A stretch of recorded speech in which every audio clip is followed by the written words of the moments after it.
pagka umuwi naman itong si Elizalde ko, ang pupunta naman ng Amerika, yan si Rina Garma. Ika nga, palitan lang yan. Hindi pwedeng sabay kasi baka andil nila sa Amerika.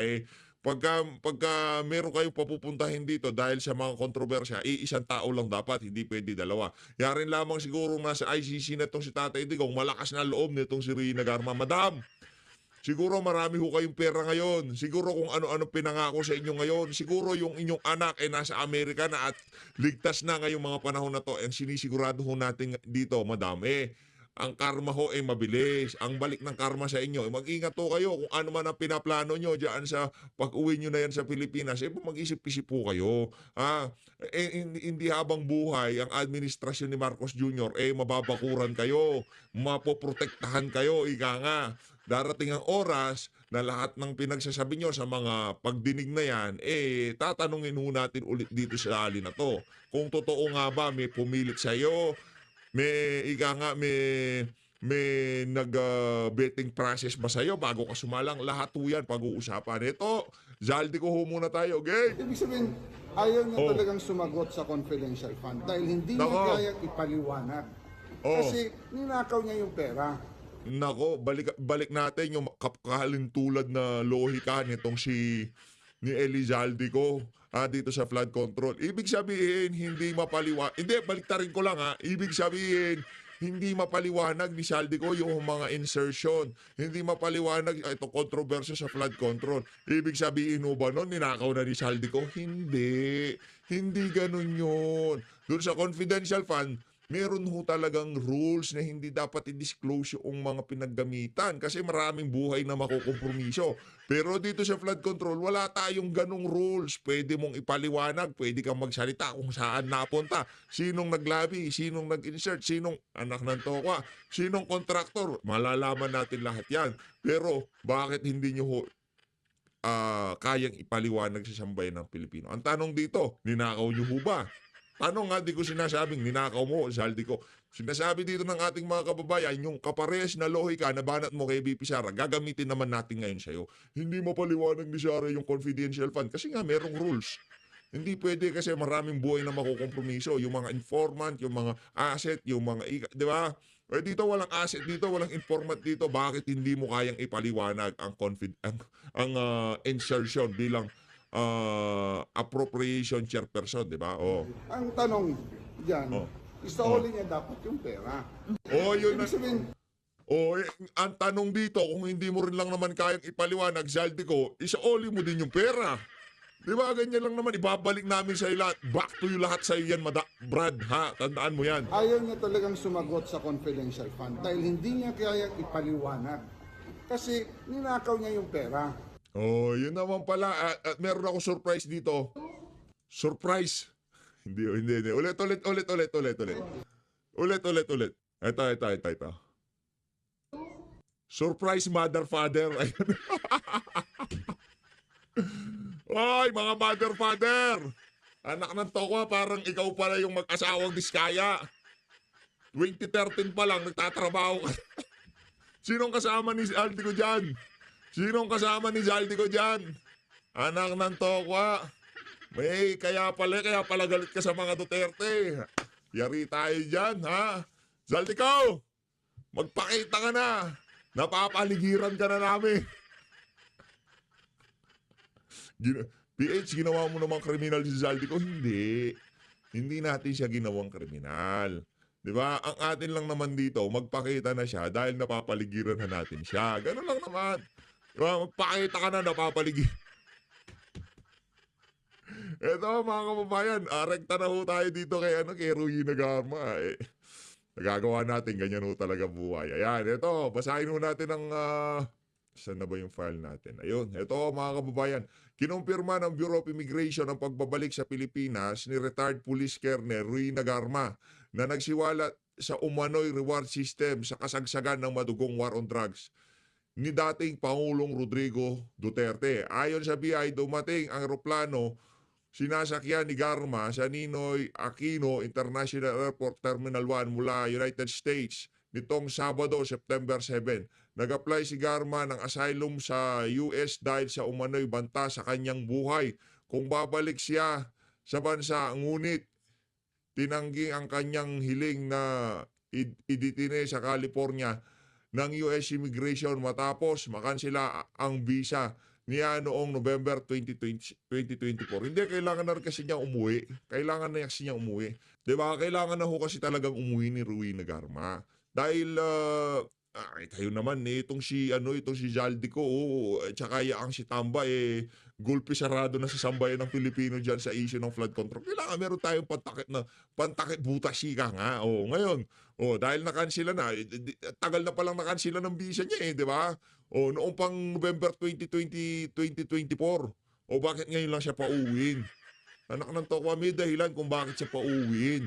Dahil kailangan na niya magtrabaho ulit. Ito, kasunod ito ng pagkumpirma niya sa pag-iral ng Davao Death Squad at pagsisiwalat na galing sa Sugalo Pogo ang intelligence fund ng Malacanang ang pondo para sa gantimpala ng mga pulis na makakapatay ng drug.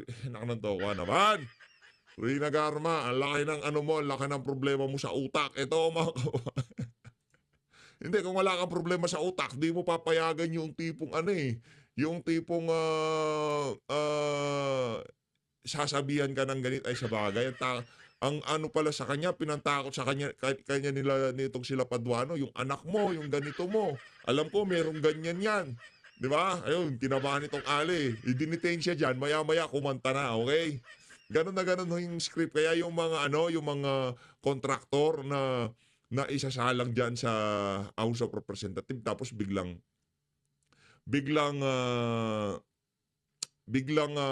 madidetain dyan. Wala na, diskumpiyado na tayo dyan. Ito mga kababayan, itong si Garbin. Itong si Garbin, nagsalita na ho mga kababayan. Ang sabi ho nitong si Garbin, meron daw si Zaldico daw, merong sakit sa puso. Unclear when he'll come back to the Philippines. Alam mo Brad, maraming mahuhusay na mahuhusay na mga doktor. Ngayon yung hindi pag-uwi, hindi natin alam kung kailan uuwi ang si Zaldico. Talagang pinatakas yan. Mismong pamahalaan ang nagpatakas yan. Yan kasi yung ika nga maglalabas, magsisiwalat sa lahat ng kabuktutan na nangyari sa 23, 24, 25 budget. Ngayon, kung sakaling hindi na speaker itong si Romualdez, malamang sa malamang matatrabaho natin yan, uuwi na naka neck brace yang si Eli Zaldico. Hintay lang ho tayo mga kababayan. Malay natin, di ba? Biglang nagbago ang hihip ng hangin dyan sa House of Representatives at biglang natanggal yang si Tambaluslos, di ba? Marami. Hindi lang naman ho mga DDS ang nananalangin na matanggal sa pwesto yung bakulaw na bonjing na yan. Kasi marami na hong buwisit dyan sa House of Representatives dyan sa mama na yan. Ito, nagtanaw tayo dito sa interview nitong si Edgar Arize dito kay Ma'am Pinky Web. Yeah. Sir. Hi, good evening, Jerns. Good evening sa lahat. Akala ko si Ma'am Pinky, hindi pala. Akala ko Pinky Web. Naloko na. Tuloy. Listeners. Alright, simulan na po natin. Congressman, do you believe that the lower house can independently investigate this flood control fiasco? Well, the proof of the pudding is in the eating. So, let us see. Basta kami sa minority, we're trying to put credibility to the investigation by way of una kasi ang position namin talaga is that we should leave to the President yung sa commission na gusto niya itatag para mag-imbestiga. Ang decision ng majority ay magkaroon ng infra-com. So, yun yung kinakailangan din namin mag-participate to provide check and balance. Yeah, gusto ko nga pong balikan yan. Your stance really that the Congress should not investigate this flood control mess. Bakit po ganun yung inyong paunang paninindigan tungkol dito? Ang position namin is kami sa Liberal Party. Usap kami na Congresswoman Laila de Lima at iba naming kasama na at siya ay nag-privilege speech tungkol dito na we should not investigate ourselves. Yun yung position namin. Kasi nga po, hindi kakayanin or mahirap maging mas independent kapag iniimbestigahan natin yung sarili natin. Yes, there will always be a doubt from the public. Mahirap talaga. Okay, Mahirap patunayan na hindi we'll be able to investigate our peers.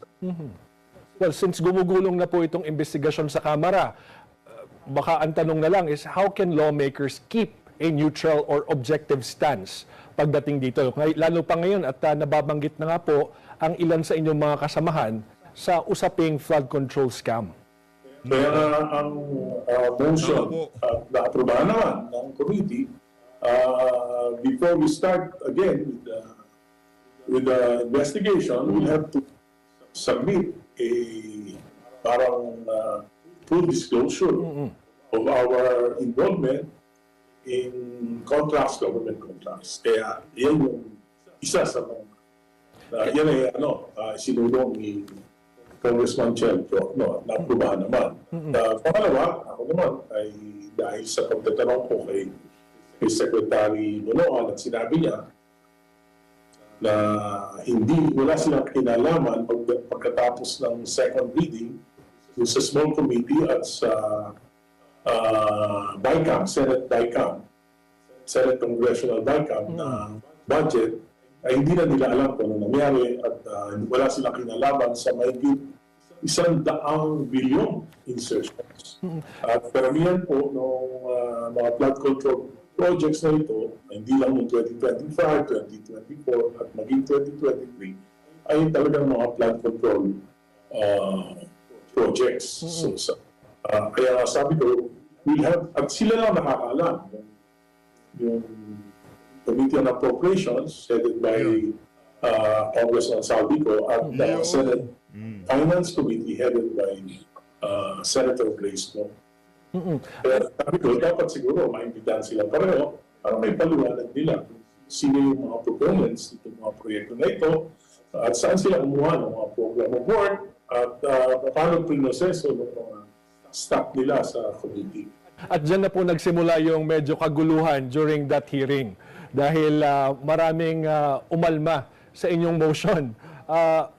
Nag-object po si Congressman Abante at nagkaroon po ng suspension at pinag-usapan nila kung pwede para matuloy lang dahil nandun yung mga contractors, i-defer ko muna yung motion. Bakit po kayo pumayag na i-defer yung motion ninyo? Unang-una, gusto ko na rin at makapagsalita yung mga contractors, nandun na rin sila. Pangalawa, gusto ko ang labo ho, no, yung tipong para lang ma-accommodate nila yung mga contractor na nandoon na. Okay, sige, umpisa na natin to kahit alam naman natin na puro kababuyan lang naman mangyayari dito. Kahit na alam naman natin na walang kahihinat na nitong hearing na to, okay, pagsalitain natin, interviewin natin yung mga ano na yan, yung mga contractor na yan. Di ba, labo ho nun. Kung walang magandang kahihinatan, huwag nang interviewin. Naglulukuhan lang tayo yung pagka ganun, di ba? Kung alam naman na walang magiging matinong resulta yan, tigilan nyo na. Kaya kaso pinagpilitan pa rin para lamang na mapagtakpan, makapagpabida o kung ano pa man yung mga naging dahilan nitong si Swansing kung bakit tinumpisahan yung budget deliberation dyan sa DPWH. Kalokohan mo yan. Tsaka yung hearing pala ng flood control issue. Patunayan sa kanila na yung mga insertions na yun, maraming nanggaling na flood control projects na questionable. So, for the next hearing, I'm preparing the list of all these flood control projects na questionable. Kasi sinasabi nila, germane daw dun sa yung aking motion, germane dun sa topic because the topic is about the investigations about flood control projects. Oo. Those flood control projects.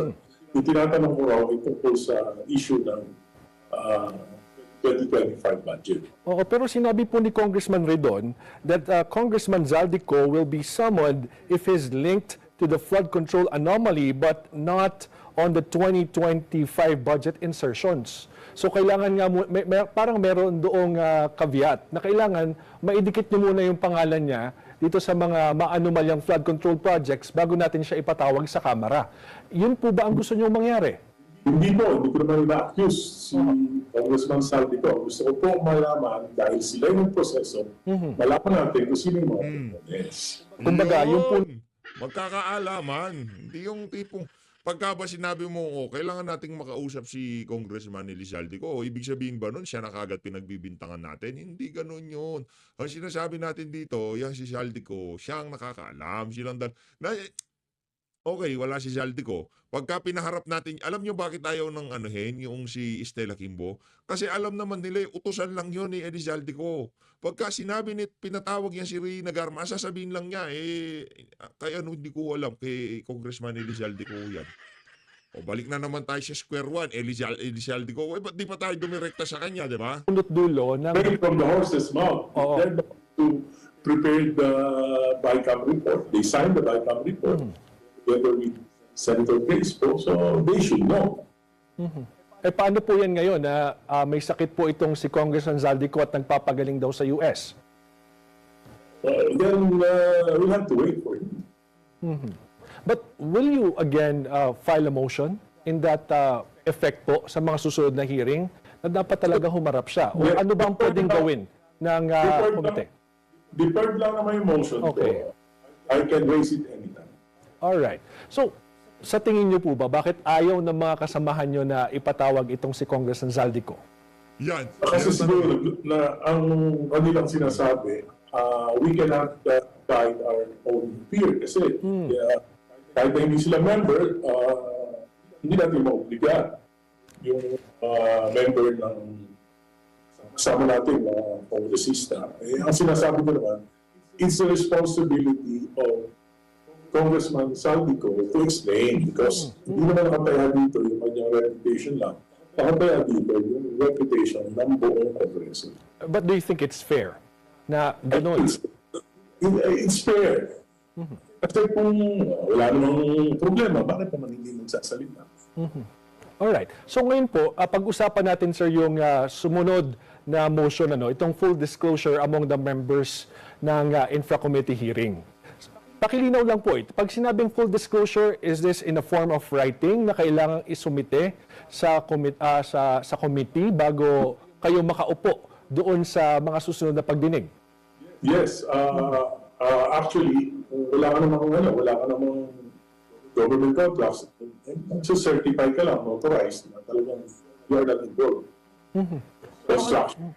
Ano po yung significance nun kung magkakaroon ng full disclosure? Kasi ang aking motion, dapat kaming mga congressman dahil na-accuse na may mga contractors at alam naman namin na talagang may mga contractors sa hanay namin, dapat hindi sila mag-participate sa proceedings kung member sila in Infracom kasi may conflict of interest. Okay. Yun lang naman ang purpose. Ito pong si Congressman Abante, na interview namin dito, and he said Mayor Magalong should name names. Dapat lumabas ang katotohanan. So what was your reaction when he objected from your motion? Na gusto nyo nga po sana magpaliwanag itong si Congressman Zaldico kung anong nangyari during the budget insertions. Nagpapakita ba talaga sila ng sinseridad to get into the bottom of this mess? Well, yun nga, ang sinasabi ko, yung objection nila dito ay lalong makapagpapasama sa image ng House of Representatives. And But we are in the minority, so we will insist. unfortunately nga po, kayo po ang minorya at kayo po ay natatalo ng mas maraming congressman na Of course, bumubuso. we cannot prevail. We cannot prevail. Mahalaga din na sa majority na protektahan natin ang imahe ng House of Representatives. Kaya palagay ko ay dapat nilang i-consider. Protektahan yung imahe ng House of Representatives kahit na magkahendot-hendot pa ang budget ng sambayan ng Pilipino. Anong klaseng ano yan? Anong klaseng pagrarason yan, di ba? Maawa ako kayo sa sambayan ng Pilipino, Congressman Edgar Arice, no?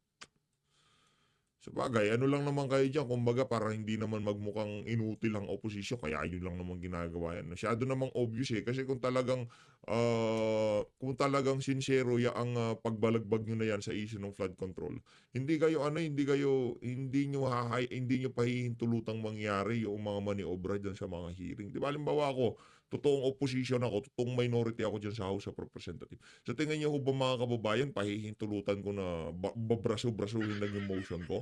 Na alam ko naman yung motion ko nasa tama na dapat magsalita nitong si Elizalde ko, kailangan ilabas yung small committee report, di ba? Sa tingin niyo ba, alam ko na nasa tama at alam ko na para sa tao yun, pahihintulutan ko, hayaan ko lang na makalusot itong mga maniobra nila. Hindi, magwawala ka siyempre, di ba? Kaso hindi ginagawa yun ng ibang mga mga oposisyon. Kasi hindi naman talaga sila oposisyon. Mantakin nyo, Terry Redon, nasa opposition, tapos bata ni Saldico, aso ni Zaldico na best friend naman ng speaker. Anong position doon? Hindi, kung mag-iimbestiga rin kami, hindi namin dapat na limitahan sa mga contractors, sa DPWH, yung investigasyon. Dahil ako, naniniwala ako, kung congressman ka, lahat dapat ng mga projects sa iyong distrito ay alam mo. Hindi ako naniniwala na hindi mo malalaman ito.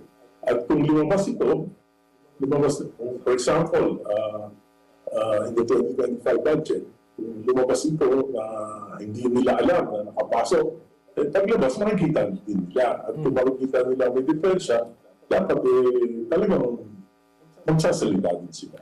For example, 2026 budget, talagang yung predecessor ko, inimbestigahan ko talaga yung mga nakalagay dun sa 2026 NEC, yung mga proposal para sa NEC. At nakita ko maraming mali. So, nag-submit ako ng observations sa DPWH. At sinasabi ko, sasayang ang pondo dito, kaya dapat palitan ko. So ano pong naging aksyon ng DPWH sa inyong naging komento, sa opinion na sinabmit nyo sa kanila? Sabi nila, they will provide, sila agency errata, yung survey nila. At nakita ko naman yung sa submittals, yung mga dating nawala rin nalista rin ng DPWH dun sa NEC, yung mga street lights. Tingin ko, hindi naman kalokohan yung lalagay ko ng street lights sa EDSA, sa Avenida, samantalang punong-puno lang ng mga street lights yun. Suspect ako pipinturahan lang, lalagyan ng bagong ilaw, sisingilin na. Oo. Kung Egay, help us understand, kasi kanina binabanggit nyo po sa amin, is that hindi kayo naniniwala na hindi alam ng kongresista yung mga proyektong nangyayari sa distrito nila. Paano po nangyayari yun? Paano po malalaman ng isang kongresista yung mga proyektong nangyayari or gagawin sa kanyang distrito? Unang-una kasi, sa budget preparation, ang unang proseso dyan, kinakailangan yung district engineers will consult yung stakeholders sa community. At ang isang pinakamahalagang stakeholder, yung congressman. Dapat, sila yung magpapasa ng batas. Pangalawa, yung congressman, hinalal ng tao yan. At dyan nagre-reklamo kung may mga problema sa baha, sa infrastructure, dyan humihingi ng tulong yung mga mamamayan. Kaya dapat alam ng mga stakeholders, including local governments, yung kung ano man yung pupunduhan ng DPWH. Kaya ako, ang ginagawa ko, nagpa-participate ako sa process. Kumisa na tumatawag pa ako ng pulong involving all agencies at local governments para mabigyan ng solusyon yung problema, yung tamang pagpaplano, at sa gano'n, mapunduhan yung tamang proyekto. At pagkatapos ng maaprubahan matapos yung mga recommendations sa local level, dadaan yan sa mga regional level, tapos dadating yan sa DPWH main office, pagpadala sa DBM, at consolidate ka ng DBM at ipapasa yan sa Presidente at aprobahan niya ng gabinete. At pagkatapos niyan, doon lalabas na yung NEC. So, ang unang-unang ginagawa ko, pag lumabas na yung NEC, titignan ko. Kung pumasok yung mga proyekto na Kung ano yung mga proyekto na ito, na nasingit, na hindi tama, para sa ganun, meron kasing period of amendments. Dami na aprobahan niya sa second reading, may period of amendments. So, kita. Paliliwanag namin, pag-debate kami, bakit mali o tama yung proyekto na ito. Pagkatapos noon, pag na-aprobahan na sa second reading, lahat ng committee ng mga amendments ng mga individual members of the House, yan ay ipapasa namin sa Committee on Appropriations. Meron sila small committee na mag-aaral nun. At yun ang yun ang aaprobahan namin sa third reading. Pagkatapos, ipapasa na yun sa Senado. At kung meron pagkakaiba yung version ng Senado at ng mababang kapuluhan, ay magkakaroon ng bicameral conference committee kung saan doon may mga kuminsan may nasisingit. Pag may nasingit na hindi namin alam, lalabas naman yan sa GAA, sa General Appropriations Act. Kaya malalaman namin, halimbawa, yung na sinasabi, di ba, may 2 bilyon, 3 bilyon na dadagdag na hindi mo alam sa distrito mo. Aba, hindi tatanungin mo yun. Oo nga, Kong, yan yung pinag-iisipan kong mabuti. Kasi sa haba ng prosesong binabanggit mo na pinagdadaanan ng mga proposed project bago makarating at maipasabilang batas, abe, parang nasa-shortcut kapag nagkakaroon ng insertions. Yes, lalo na kung malaki. Dahil ang tanong mo nga, saan kumuha ng program of work? Dahil pangalawa, lalo na kung mga malalaking flood control projects, dapat dyan may environmental compliance certificate. So makikita mo yan at dapat ano yan. At ako, sa implementation ng mga proyekto, siyempre,